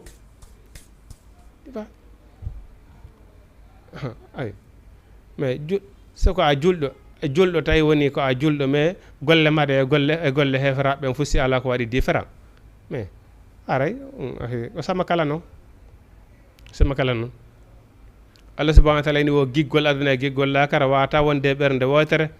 wona woniri noon ndiyen nan yiite ngen wata wonde nokkum gotum ay hiɗa yiiɗi juleɓe hiɗa yiiɗi heferaɓe la wawa wonude Allah subahanahu wa taala ni kala julɗo joguitiɗo heferaɓe jatigi ko woori goneɓen fa laysa minallahi fi sahi in haray o andu ko zéro ko Allah subahanahu wa taala ayi o yiya ma ta'buduna ko rewa ton kon fof mi wo'itike min dunillahi ko wona Allah ayi kafarna bikum yeyi mi yeddi on nani e mara programme fes wa bada baynana wa baynakum ala dawata Allah subahanahu wa taala ni min bugi ko wiyete rankili kon ay rasi siyagal men bugi ɗum hakkude annabi ibrahima yimɓe makko ɓen degoral makko ngol koye ɗum Allah subahanahu wa taala wi ka suratul mujadala to la tajidu qawman yuminuna billahi bil yawmil akhiri yuwaduna man hadallaha wa rasula a tawata yimɓe gonɗinɓe Allah jaaɓi Allah hino welda e ɓen yimɓe saliɓe Allah sali nelaɗo Allah o watti ɗon honnum o yi walaw kana aba o hayso ko baba ma aw kana abuna ahu mara ko ɓiɗɗo ma o wi honnum o wiya o asira taw mara ko goral maɓɓe ngol fof ay o wi fi honnum ɓe gonni ɓeɗa ulaka ɓeɗo kataballahu fi qulubihimul iman wa ayyadnahum bi ruhil qudus par ce que ɓe jaɓuɓe Allah ɗo min naadi gonɗinal e ɓerɗe maɓɓe ɗe ay ɓe hacca kay ɗum hayso ko baba maɓɓe si tawi woni a sali Allah tun kamɓe kadi ɓe haajaka e ma hannde kadi on mara programme mo mala e programme Allah on ɓe ala e programme makko lanni halas julɗo ko noon hani wawde kono enen pulla fota wiɗen honnum innuɗen si pompiterire wotere ukkike sago pompitere goto moƴƴe nden wotere ɗon bonne moƴƴe ɗen fof ka c'est comme ça an ka julɗo hiɗa jaaɓi dina kan a yahi ukkodiri heferaɓen ɓe jaaɓa Allah ɓen joni ɓe wattama e maɓɓe koɓe wino nelaɗo kon to kadi ɓe wino qul ya ayyuhal kafirun la abudu ma ta'budun la wala antum abuduna ma abudu lakum dinukum waliya dini ɓe yehi ha ɓe wi mouhammadou joni ko min faala e négocié en joni awa acci joni rewen Allah ji amen ndin hitande rewen Allah ma on hitande kamɓe ko mana ko wiyete kon ko suynugol andi ko suynugol par ce que kamɓe hiɓe anduno si mouhammadou so afsettino ɗum ɗon tun ɓe rewa Allah ji maɓɓe ɗin hitande ko ha o naata so afsettino ɗum ko ɓe suynanemo tugande kadi ande kadi ɗum ɗo ɓe suynamo ɓe jonnamo jawle ay ɓe hettamo comme no andirɗen noon no politicien ɓe ɓen guerta tan si ɓe falama hendade goɗɗo kono na jawdi ɓe jonnata on tigui ha ɓe hendomo ay kono Mouhammadou wi honnum o wi la abudu ma ta'buduna min mi wonamo ɗera koko rewa ton lakum dinukum waliya dini no wodani on dina no wodani on dina moɗon kono a julɗo ko no ɗaɓɓata e programme kefeero haaji ma e ɗum en tant que julɓe no woodi ko yaade ayi o wi min bugi rankil rasisi yagal hakkude annabi ibrahima makko ɓen ayi wal bahda ngengo abadan pooma ɗum noon wona enigol ko ha janggo de ma hitande a yorodete ko ha dargal daro en tant que ɓe jaɓali ko Allah wi kon ɓe jaɓali ko nelaɗo wi kon si rekkilay ko kamɓe kanko annabi ibrahima to o tawtataɓe koye sattuɗon ha kanko annabi ɓe tawta annabi ibrahima ayi voilà ko ɗum ɗon nelaɗo Muhammad sallallahu alaihi wasallam nanno ko Allah subhanahu wa ta'ala no wattakhizu dina abika ibrahima ayi nde feraɓe makka wi propose no nelaɗo siko jawdi men jonete siko rewɓe men jonete siko laamu men lamminte o wi ɗum ɗon fof mi wakkilaki ɓe inni awa joni acci rewen Allah ma on hitande rewen Allah amen on hitande o wi ɗum ɗon fof o wakkilaki o jaɓali ayi par ce que ko fi honnum jamais dina ko noon koyo sattu ha satta wona an akkitata dina kan yaha tawtaɓe jaɓa dina kan koyo sattu ha kamɓe wiwɓe wona Allah e nelaɗo ɓe akkita ko ɓe jokki kon koɓe akkita ko wona Allah e nelaɗo ko ɓe ara ɓe tawta Allah e nelaɗo ko ɗum ɗon woni gonga kam ay ina ɗum haɗa e hunde marsali ay isi qala li qawmihim inna bura'u minkum hey mi wo'itike on nani kafarna bikum ay wa badayna bada baynana wa baynakum ala data men bogi rasi siyagal e konnage ɓe habadan ha dargal daro hatta tu'minu ha ɓe gondina billahi allah ay kono hono Allah subhanahu wa ta'ala wi anno nelaɗo wi haɓuɓe heferaɓe ha ɓe seedo ala reytede ko wona allah ɓe seedo a muhammadu ko nelaɗo allah ay si ɓe seedike ɗum haray hande kadi harmanima ƴiƴe maɓɓe ɗen harmanima jawle maɓɓe ɗen ay iɗon andi nelaɗo so haɓidino heferaɓe si ɓe jattino jawle maɓɓe ɗen harano jawle ɗen hino daganiɓe si ɓe jatti rewɓe maɓɓe ɓen harano rewɓe ɓen hino daganiɓe ayi bon si a wari kefeero tawi ko fi jihade fi allah alanitirtake kin wonki ɗon ko ɗum waɗi Allah subhanahu wa ta'ala wi si hino haɓudu e heferaɓe ha ɓe seedo ala reteɗo ko woni allah ɓe seedo muhammadu ko nelaɗo allah haray hande kadi harmanima jawle maɓɓe ɗen harmanima jawle maɓɓe ɗen ɗum ɗo holli honnum julɗo ɗimmo ma rewɓe maɓɓe ɓe rewɗo makko no harmanma jawdi makko ndin hino harmanma itti sikke wargol mo man qatal nafsan mutaammidan fa jazaahu jahannama kala waruɗo wonki tawi koye hoore teware passi o wariri wonki kin joddi makko ko yiite jahannama ayi hay si tawi woni wona angoye noon ƴetti fila garam warimo sa daari hande piiji ɗi no yurmi hay hande hay hanki hilanke ɗo information tumi nani hella ka laggina kamen hella boket o sukaɓe ɗiɗo hino wara ayi bon sa daari wona menen ka amen he hella ka amen telmile wona ɗe balɗe woɓɓe go ari feldi ɗon suka fila grand ko honnum woni siga ɗiɗo piiji ko honnum woni façon ɓeɗo yimɓe Allah subhanahu wa ta'ala man qatal nafsan mutaammidan fa jazaahu jahannama en sikkiti ɗum kala warɗo wonki e hoore teware wo joddi makko ko yiite jahannama mais joni noon hay si tawi woni wona an felli on tigi walla wona ƴetti laɓi kin tufi on tigi kono ko an fewji ha ɗum ɗon waɗa hiɗa tawa e complot on an kadi hara hiɗa natore nder ɗon par ce que ko ɓuuri hewde kon ko noon yimɓe en watta ko ƴettugol mbuuɗi jonna bandiji ɗi yeehe ene menen o lankari ay bon hara on fopp moɗon hiɗon natodiri nder on fopp moɗon hara hiɗon nder ɗon kala fewjuɗo no wonki kin ittire ene wonki kin e yawɗo ittoye wonki yimɓe fopp maɓɓe ñawore maɓɓe nden ko wotere fopp maɓɓe ñawore nden ko wotere si a sikki a darike to a ƴetti mbuuɗi a jonni bandeji ɗi yeehe waran liyankare ɓe ɓe waroyi a sikki par ce que ko an déjà haray ko an wari par ce que ko an fewjino o warire ayi fa man qatala nafsan mutaammidan fa jazaahu jahannama kala warɗo wonki ore teware joddi makko ko yiite jahannama ɗum négocié ala e ɗum ayi ko ɗum waɗi soni ɓeɗo heferaɓe min ala programme hatta tu'minu ha ɓe gondina billahi allah wahdahu kanko tum ayi ɗum ɗo holli honnum julɗo si o woni julɗo tun julɗo ɗimmo ma hino harmi toñugol mo no harmi hay darugol mo guite bonɗe hino harmi hakkude julɗo e julɗo darugol julɗimo ma guite bonɗe hino harmi itti sikke yewgol hata ko fewjugol no on tigui waride no harmi yennugol julɗo no harmi konnagol mo no harmi ño'ugol mo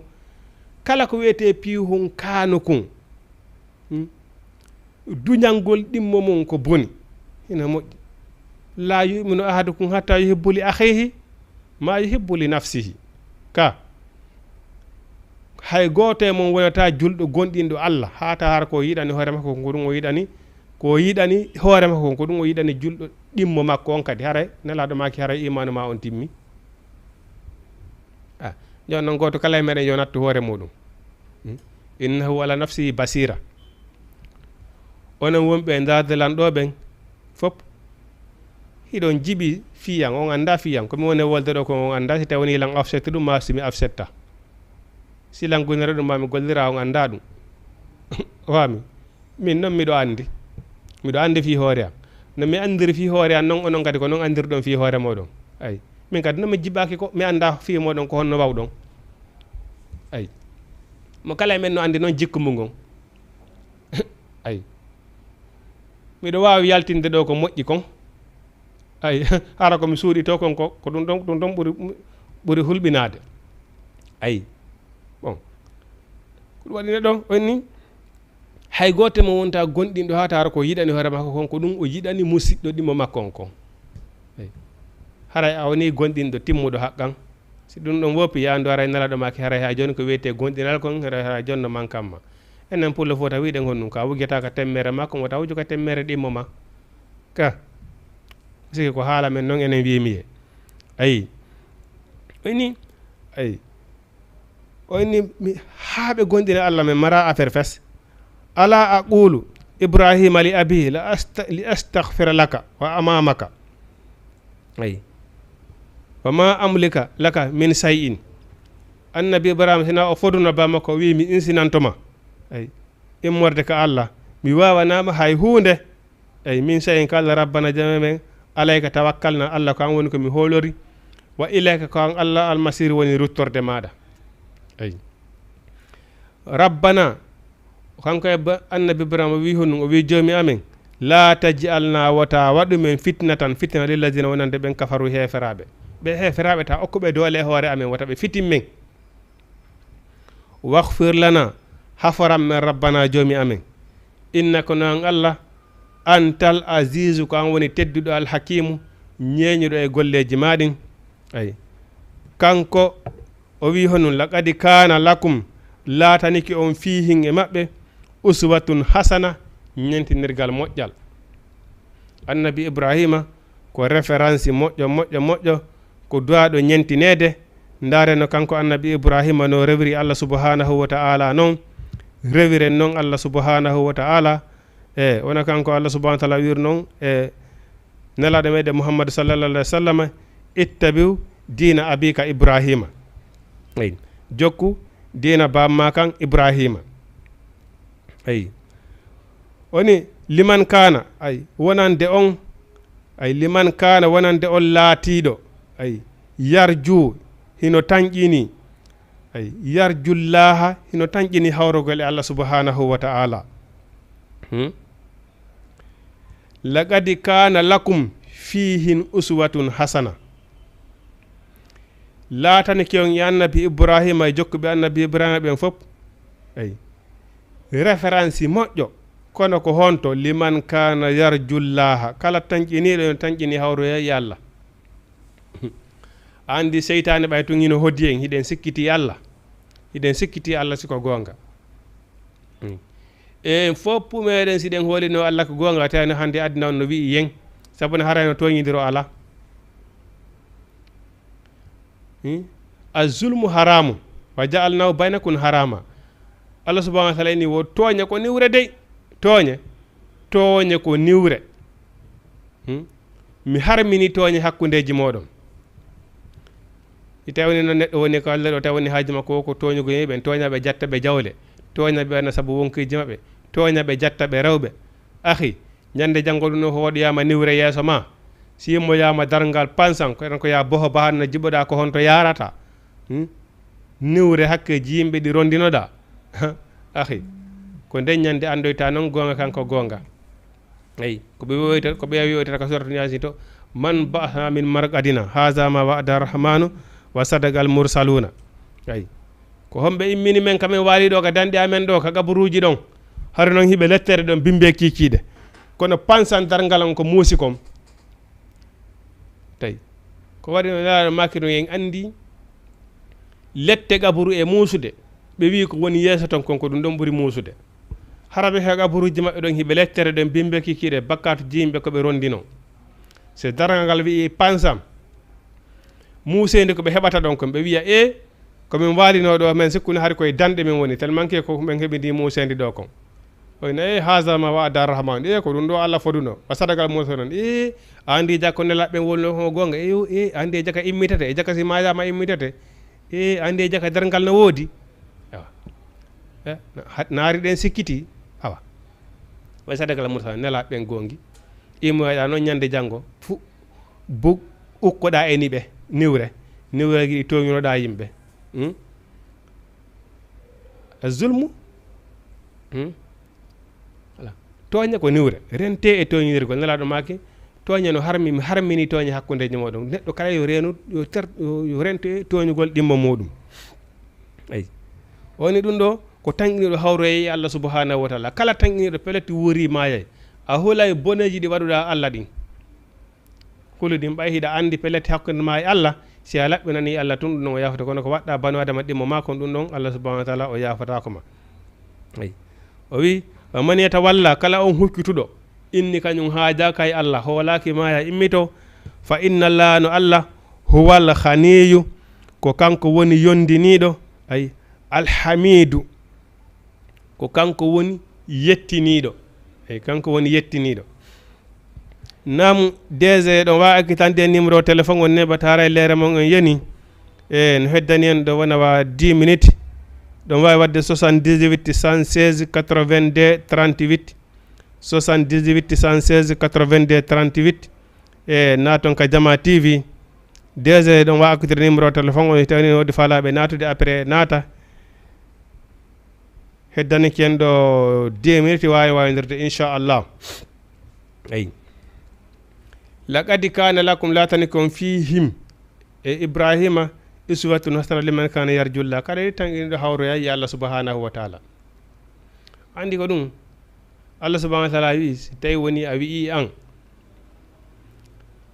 a hoolaki Allah haajaka e Allah hiɗa sikkiti Allah o wi yaltu hara yaltu ka ley asama makko ɗo yaltu ka ley asama o Allah ɗo yaw ha hara ka yiyata asama o fes yaw ha hara sa tigitiki a yiyata asama o yahara heɓa leydi go ko daraɗa har nandi leydi Allah ndi Allah subhanahu wa taala we'iti ɗo ayi ɗum noon kanko Allah wi sa faalakama kanko Allah Allah ko yondiniɗo alhamidu ko yettiniɗo malaika ɓen ɓe rewdi Allah subhanahu wa taala ɓen tun ɗum tun hina yonimo itti noon sikki jiha e moƴƴi wonɓe ko leydiɗo ɓen kadi wonɓe moye rewde an si a rewali Allah haaju Allah rew ɗum ɗuɗata Allah makko gon hay e hunde ɗum lorata Allah subhanahu wa taala dewal ko intérêt ma ko fergitande nde Iblisa fergutuno baba meɗen Adama ka aljanna ko sabu ɗum woni ko sankinere ɗen adda ɗen aduna Allah subhanahu wa taala wi hande kadi so natete ka aljanna ɗo ko ma waɗon dewal ay sa ari aduna ɗo a rewali Allah ɗum ko haajuma par ce que ko wonɗa rewirde Allah ko fiya heɓa e moƴƴere nden janggo Allah subhanahu wa taala kañum so kanko woni joom moƴƴere o soko nani moƴƴere ko an sokoli Allah Allah kañum sokolama ayi sa rewali Allah ɗum lorata Allah hay e hunde ayi kanko annabi Ibrahima wi honnum o wi rabbana joomi amen innino min askantu ayi mi hoɗinoyi zuriyati ɓe goori anden mbi wadin e hay e wande e aynde ayi hayra zur in inda baytikal harami mi ƴetti ɓiɓɓe am ɓen fof mi naɓiɓe aynde ko andaɗa hoorema hay hunde ala toon ladde melerre makkatel mukarrama ayi DG accita numéro téléphone on 78 116 82 38 ayi inda baytikal harami ka suuduma Allah hormortendu ayi fi honno mi naɓiriɓe toon liyo ƴiye mussalata fiye ɓe ñiiɓo e julde ayi fiye bono juuloɓe ay ndo holli honnum neɗɗo julɗo ko juulowo ma farraga baynal muslimal kafiru as-salatu man taraka salata faqad kafara kala akkiɗo julde ara o heferɗiri ay ko waɗi dewe ɗen fof hande ɗen wola ɗo fi hajju eɗen wola ɗo fi julde donki julde no ɓuri ɗum ɗo fof mawnude julde no ɓuri ɗum ɗo fof mawnude si peesama ka Allah subhanahu wa taala tare ko mona julde nde noon ko ɗum ɓenni neɗɗo alaɗo maki enen si dambugal si cangol rewi e dambugal goto kala e moɗon tawi o lototo ɗon nder ñallal ngal laabi 5 tuundi heddeto e makko sabaɓe maki la ɓe maki wagutuji ɗin 5 ko noon wayi si a juuli subaka a juuli fana a juuli asara a juuli futura a juuli gija a heddotata e bakkatum hay gotum ay a heddotata e bakkatum hay gotum mais kon noon ko juulowo ɓayle juulay juulata hino bakkon ɗinde ne wadde bakkatu ka kono nelaɗo maki siɗa juulude hiɗa woɗɗuti bakkatuji jani ɗin a yafante bakkato so koy hakkunde waɓute kala a yafante bakkato to so koy ko faljito ko watta ɗon ko ayi hajju kadi ko non woni ton ko wonan ɓeni neɗɗo so hajjoyte hajju ngun jama ɓeyni o ya o laaɓa e bakkato no ñanande makko jibinnomo ha kono julde nden kadi c'est la même chose ayi julde nden ko waɗi hajju ka hoore leydi ɗo farla jakka horugol suumaye dewe ɗen fof ka hoore leydi ɗo farla ko julde nden ɗum farla ka hoore asama o dow o wi ɗum ɗo mouhammadou ara ko en neniɗo jaɓodirta ɗum junngo e junngo goɗɗo wonta intermédiaire hakkudeji meɗen kono fi nde julde ne mawni kono so wini man taraka salata faqadi kafara akkiɗo julde wara a hefirɗe ni haray a hefirɗe ni a yalti ka diinal islam julɗo mo juulata sama kala no julɗo ko juulowo ayi man taraka salata faqadi kafara o wi honum rabbana joomi amen liyuqimu salata fije ɓe ñiiɓe julde wajji al waɗa afu idata ɓerɗe minan nasi immorteɓe ɓen tahawi ilayhin no yiilo e maɓɓe warzuguhum arsikaɓe ay mina samarati immorde dinɗe leɗɗe la allah hunno gasa kamɓe yaskuruna ɓe yetta e allah ayi andi goɗɗo neɗɗo ko allah si allah subahana wa taala fawtani koma programme uji ma ɗin haray lanni eyi no wodiro woɓɓe goo tawa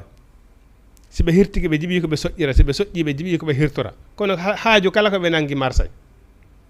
allah hino waɗi barki e programme uji maɓɓe ɗin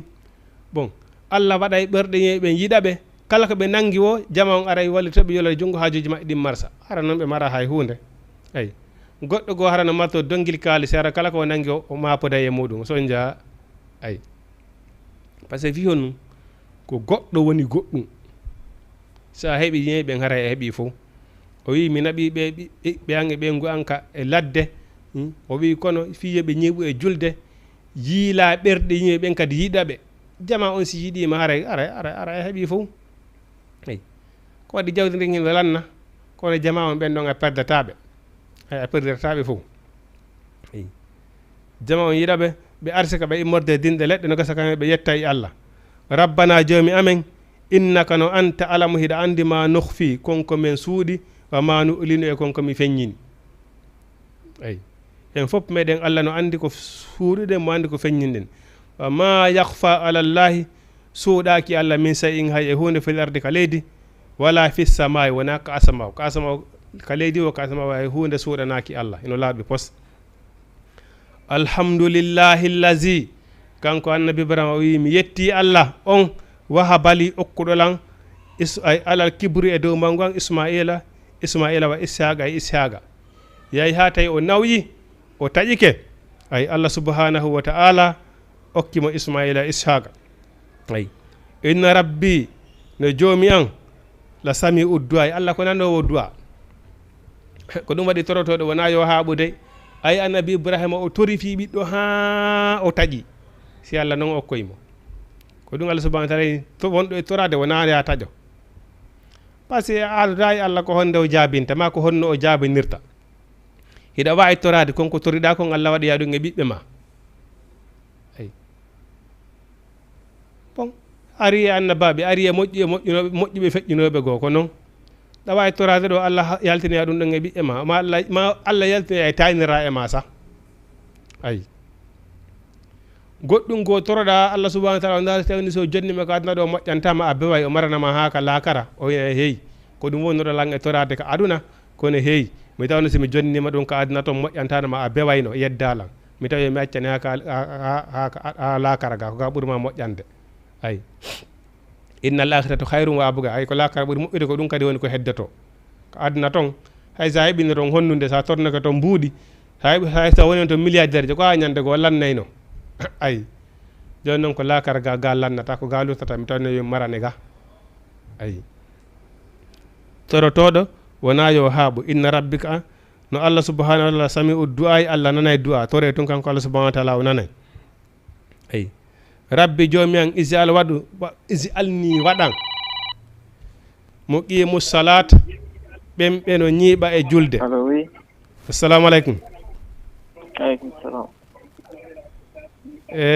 tewne danden seeɗa ko onon homɓe ɗo nodda on to Mamadou Samba depuis Sandaga. Mamadou Samba depuis Sandaga. Mamadou Samba depuis Sandaga nala ton jam toon ɓe Sandaga waɗi ɓe jam bisimilla moɗon ko Jama TV ko émission mon o mi suivgol miɗo welti si émission mon on quoi émission on no weeli waɗi onon kadi on weltanama ñande fof ñande mi daara miɗo weltani o moƴƴa lawɗi barke mon boyno Mamadou Samba depuis Sandaga moɗi on weltanama noon kadi yo Allah hokku on baraji ɗi amin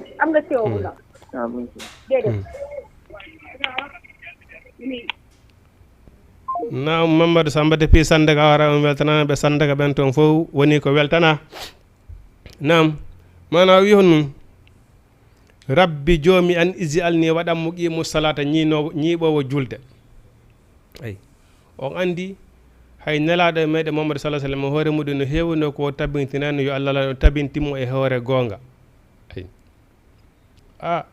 itti noon sikki an eɗen andi no metti fi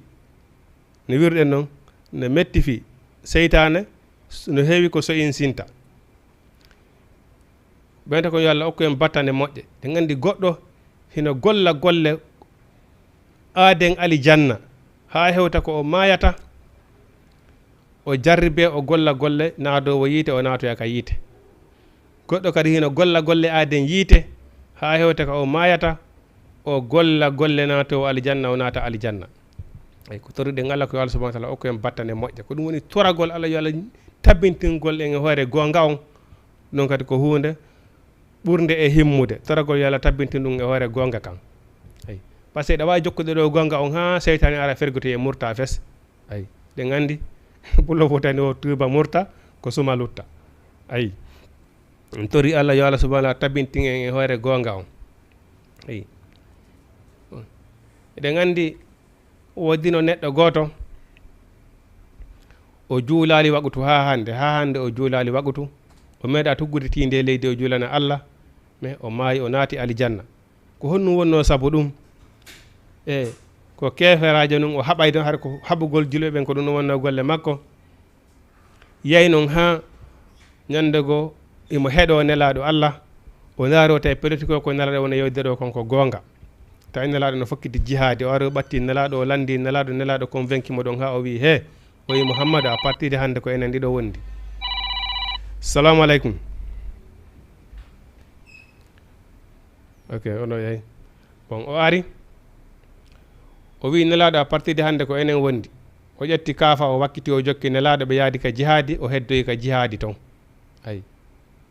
har ya hande o gollali ko moƴƴi kono mayde nden ari tawimo e ko moƴƴi ayi o jeeya yimɓe alijanna kono ko toriɗen Allah yo Allah subahana taala okku en battane moƴƴe ko ɗum waɗi kanko annabi Ibrahima hoore muɗum e hoore ko tabiti e hoore kaɗo dina ka ho o wi honnum o wi rabbiji alni joomi an waɗanmo qimu salata ñiiɓowo e julde ayi no wirɗen noon lala wira man taraka salata faqadi kafara ayi inna salata kanat almu'minina kitaban mawquta a wiyata kadi min ko min sahi hombo andimo mi juulata sina harano wondanma e ganto ayi naraɗa mari ganto gogo bon hino woodi immotoɓe ɗo yaha ka leyɗe janane haraɓe ɓe woni e gollante ɓen wona julɓe ɓe permettetama juuligol sanga waɓutu on hiɗa mari ganto timmugo ay par ce que ɗaɓɓugol no wuurira ko farilla e hoorema wona dewal ngal woni ni farilla noon ay haray hiɗa mari ganto o ko nangaɗo joga hiɗa ka kaso a heɓata tan juurgol no falira ɗon hiɗa mari ganto ay ɗiɗo fof haray hiɗa mari ganto kono amma si tawi woni ɗa e hoore jaam e ma amara ampesa man hay fus inna salati kanat alal mu'minina kitaban mawquta tellement que darende julde konde mawni kom hay nelaɗo fewndo jihadi ko ɓe waɗeno jihadi si wagu to fewndi koyeɓe fefto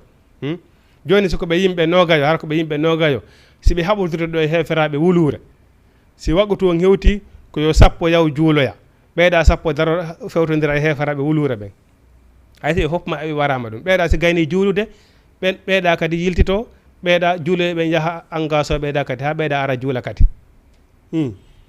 ɓeɗo wonɓe ɓeɗo noon ko fi jihade fi l'islamu nde ɓe woni e haɓude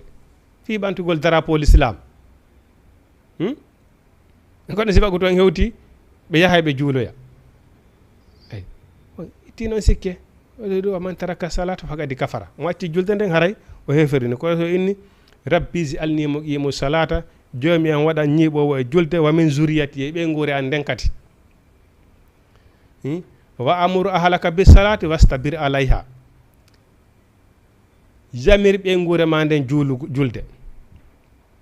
muññoɗa kadi e hoore ɓe juuli ko ya muñno e hoore ɓe juuli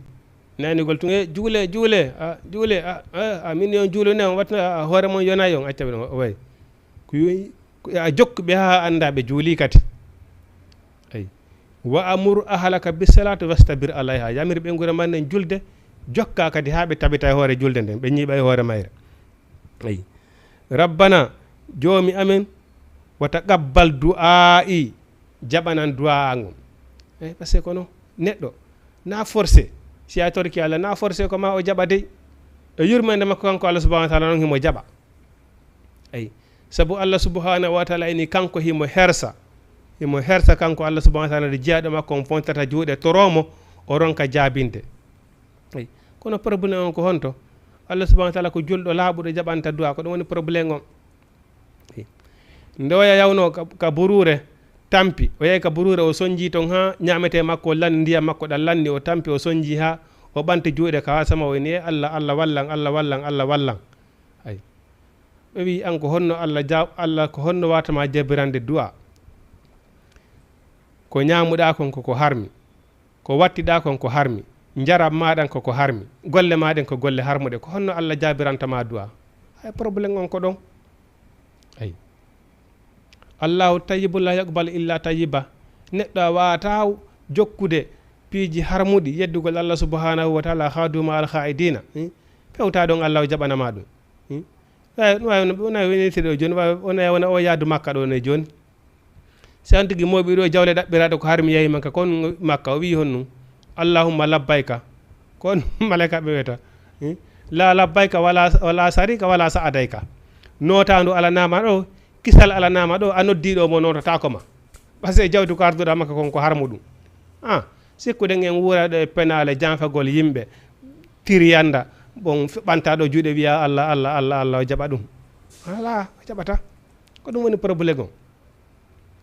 ɗum waɗi ko ɗum hayta duwaji ɗin jaabo Allah subhanahu wa ta'ala ini kanko himo hersa ka jeeyaɗo makko ɓantata juuɗe toromo o ronka jaabade et puis dewe ɗen fof ko Allah subhanahu wa ta'ala ɓuuri yiɗde kalliri ɗo ko du'a torede dewe ɗen fof ko no ɓuuri a du'a o mukhol ibada ay o winni si dewal no mbarno ko wiyete mbuso ay ko du'a Allah subhanahu wa ta'ala ini si tawi woni hara en du'atanoko en ɗaɓɓirtano Allah balla o alano haajo e meɗen harano Allah ala haajo e meɗen o wi ud'uni astajibu lakum torelam mi jaabinana on ay probléme on ko en laɓɓinana Allah subhanahu wa ta'ala o pigiɗi noon fof ko noon wona du'a on tun julde nden korka kan hajju ngun dewe ɗen jeenayi sappo se laɓɓinanali ala to ko ɗum woni probléme on ko ɗum toujours kanko Allah subhanahu wa ta'ala woni imposade yewtano fi wona an histoire annabi Ibrahima o wini ibudullaha mukhlisina lahu ddina si en faala dewal laaɓogal ko rewgol Allah laɓɓinanamo dewal ngal ko ɗum no woni ko ɗaɓɓa ay ko ɗum no woni ko ɗaɓɓa o wi rabbi joomi an wa taqabbal du'a'i jaɓanan du'a ngom rabbana joomi amen akhfirli hafranam wali walidayya e jibimɓe lamɓen walil mu'minina e gonɗiyeɓe Allah ɓen fop julɗo kadi neɗɗo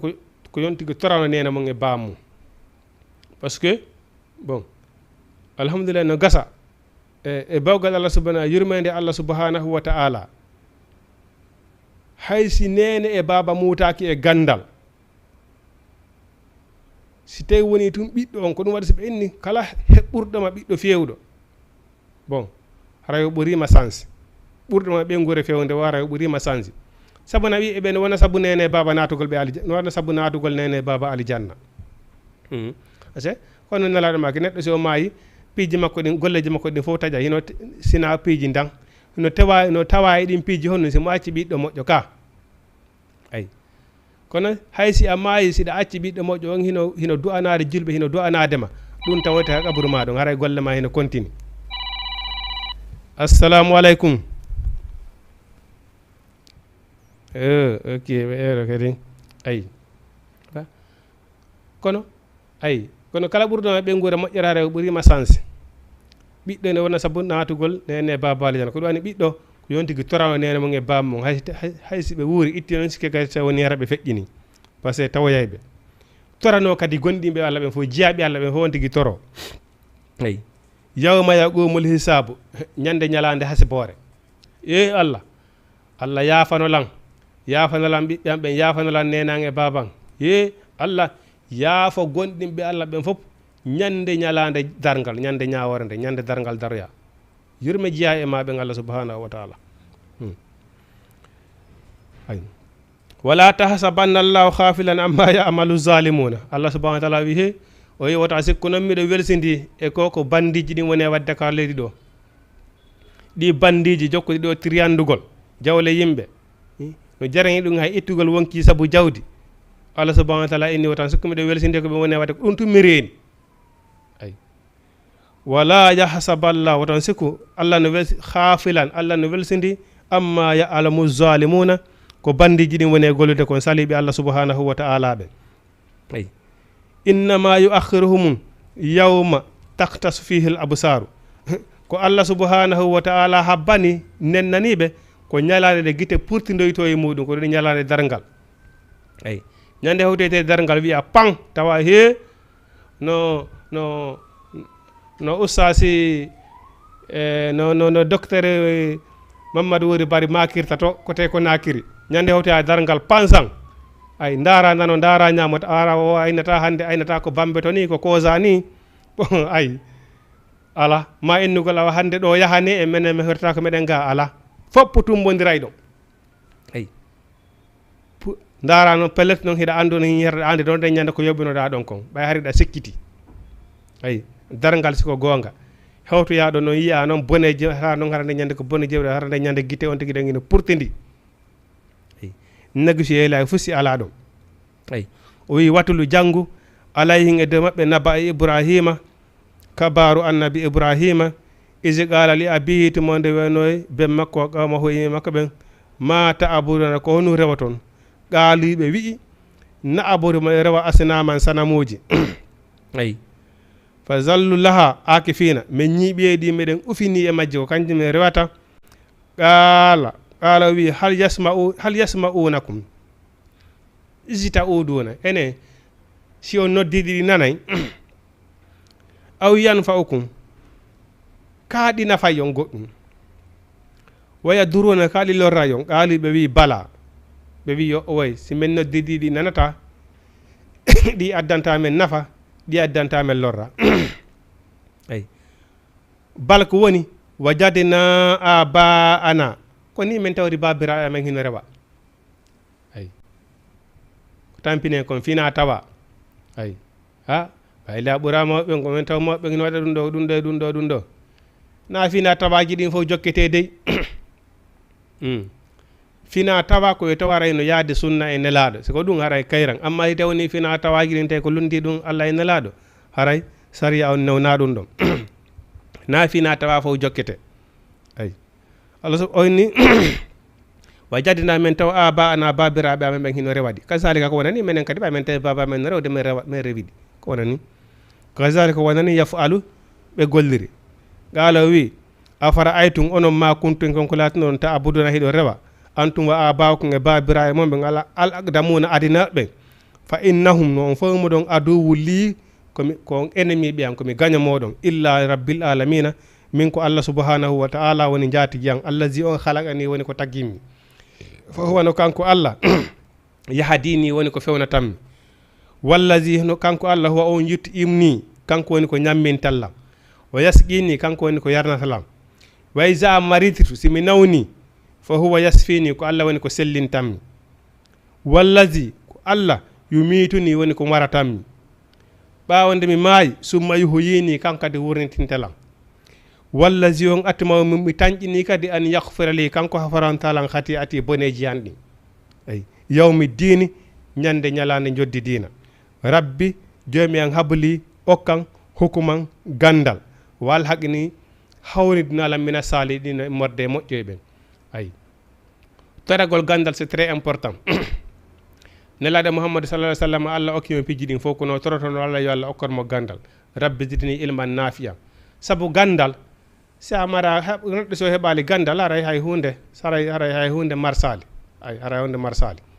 ɗum noon haray leere men on yoni Jama TV Alan Sara on noddinama remplace ɓen kadi hewti ɗo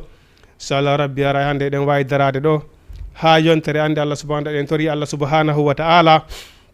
yawɓe hajji ɓen fof yo Allah subhanahu wa ta'ala waɗanɓe hajji maɓɓe ngon hajju jaɓango faalaɓe yawde makka tawi Allah newnanali ɗum fof en torki Allah subhanahu wa ta'ala ɗo hitande arore yo Allah newnanɓe no ɓe yaara hajju torki Allah subhanahu wa ta'ala yo Allah hokkuɗen jawle laaɓuɗe daggueɗe koye reren Allah subhanahu wa ta'ala marɓe ko hetta sunna ɓen fof yo Allah subhanahu wa ta'ala waɗanɓe sunna jaɓaɗo ɓe heɓali hetta ko sunna ɓen ɗo yo hitande aroyore mi torki Allah yo Allah hokkaɓe ferartama kadi wawa hettugol sunna yo Allah subhanahu wa ta'ala fewnan en fewnanayi ɓen guureji meɗen yo Allah hokkuɗen barke mawɓe meɗen dande en Allah wawata dande en katta e kasara yo Allah dandu en sabbu gaño yo Allah dandu en bone iblisa rabbana atina fi dunya hasanatan wa fil akhirati hasanatan wa qina azaban nar rabbana atina min azwajina wa zurriyatina qurrata aynin waj'alna lil muttaqina imama